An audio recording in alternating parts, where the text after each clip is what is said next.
A segunda leitura da Parashá de Haazinu terminou falando a primeira leitura que como vocês vão retribuir para Hashem, que te fez tantas coisas boas, como vocês não vão agir conforme essas maravilhas que Deus cuida de você. Você tem que lembrar do passado e tem que pensar no futuro também. Lembre as épocas desde o início do mundo, ou seja, desde sempre. Entendam, reflitam as gerações, os anos de geração em geração. Pergunte para o teu pai, ele vai te contar. Para os teus anciões, eles vão falar para você. Lembrem as épocas antigas do mundo, as primeiras gerações que irritaram Hashem. Reflitam os anos de geração em geração. A geração de Enosh, que Deus teve que inundar eles com as águas do oceano. E a geração do Mabul, que foi afogada também. Outra explicação, vocês não estão prestando atenção no passado e devem refletir as gerações para o futuro. Ou seja, entendam que Hashem tem força de fazer o bem e de dar para vocês Mashiach e o mundo vindouro e tudo isso. Então, por isso, vocês devem se endireitar. Pergunte para o seu pai, está se referindo aos profetas que são chamados de pais, como está escrito sobre Eliyahu Navi, Avi, meu pai. Zekener, os anciões, os Chachamim. E eles vão te falar. O que eles vão te falar? Vão te falar o que aconteceu nas primeiras gerações, você vai refletir para o futuro. Quando o superior, quando Deus deu para os povos aquilo que eles mereciam, quando Ele separou os seres humanos e botou as limitações dos povos, botou as línguas separando os povos de acordo com o número do povo de Israel.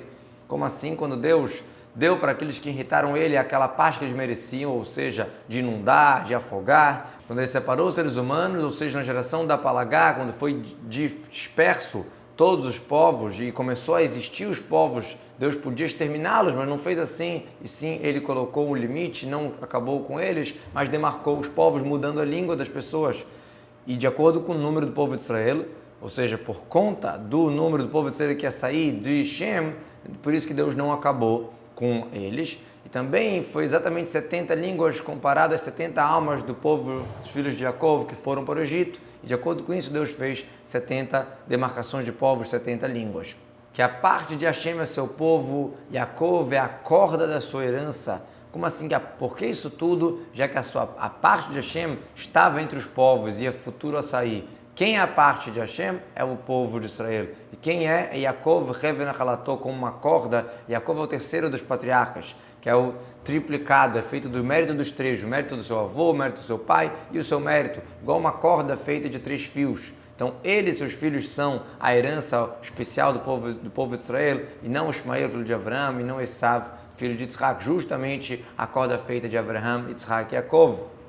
Ele encontrou ele na terra de deserto e num vazio, onde tinha cobras e totalmente deserto, e envolveu eles, deu entendimento para eles e guardou eles como a pupila dos seus olhos.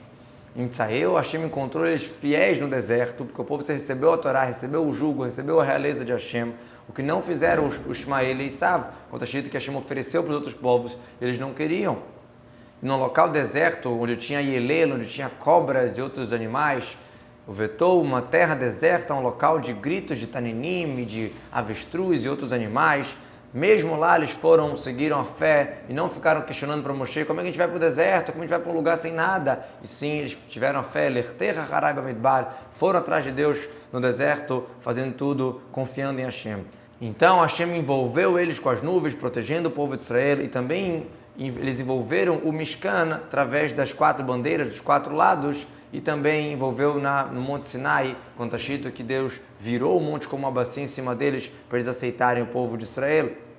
E Evoreneu deu entendimento para eles com Torá, com sabedoria. Hashem guardou ele, o povo de Israel, de cobra, de naja, de escorpião e dos povos, com a pupila dos seus olhos. E Shon Eino é o Shachor Sheba'ain, a parte escura, a parte preta do olho, que de lá que a pessoa consegue ver.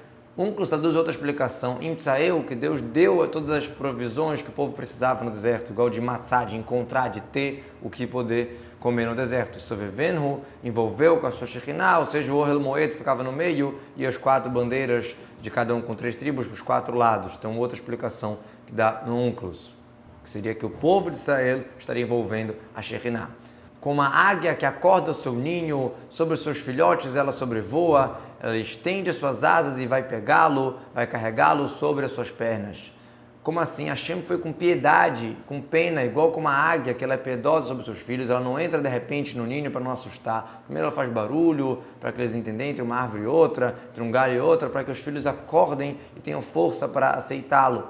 E aí que novo vai Yeorer, vai acordar os seus filhos, vai sobrevoar sobre os seus filhotes, ou seja, não bota o peso em cima deles, sim, fica sobrevoando, tocando, mas não tocando. Mesmo assim, a Kadosh Baruch Hu, ele não revela toda a sua força, e sim, ele faz de uma maneira que a gente consegue receber. Quando ele veio entregar a Torá, ele não se revelou de um lado só, e sim de 4 lados. Quando está escrito Hashem Misenai Ba, Miseir, Rofia Mihar Paran, Miteimani Avô é o 4º lado, ou seja, Hashem se dimensiona, se camufla e se compacta para o povo de Israel receber e conseguir captar, ter força. Vai estender as suas asas. Quando a águia ela vem carregar os seus filhotes de um lugar para o outro, ela não carrega nos seus pés, igual as outras aves fazem, porque as outras aves elas têm medo da águia, porque a águia consegue voar mais alto sobre as outras aves. Então, as aves vão lá e carregam no pé com medo da águia. Mas a águia ela não tem medo de outra ave, ela tem medo da flecha que vem de baixo do ser humano. Por isso, a águia carrega os seus filhos sobre as suas asas, porque ela diz, eu prefiro que a flecha entre em mim e não nos meus filhos. Mesma coisa que a Kadosh Baruch Hu, modo de falar, está escrito que Deus carregou como asas de águia, ou seja, quando o povo de Israel estava sendo perseguido pelos egípcios, e realmente os egípcios alcançaram eles próximo do mar. Então eles jogavam flechas e pedras e o povo de Israel estava protegido, porque está escrito que o anjo de Deus veio e ficou entre um acampamento e outro, a nuvem ou a coluna de fogo, que recebia aquilo ali e não atingia o povo de Israel. Hashem, Badad Enchenu, Hashem dirige eles separadamente, com tranquilidade, com segurança, e não tem com ele um outro Deus, outra deidade. Hashem, Badad Enchenu, ele dirigiu eles no deserto com segurança, como você precisa ficar sozinho, não precisa de mais nada, e não tem outra deidade, não tem força em outro povo, em outro Deus de qualquer outro povo, mostrar sua força e guerrear contra o povo de Israel. Não tem como.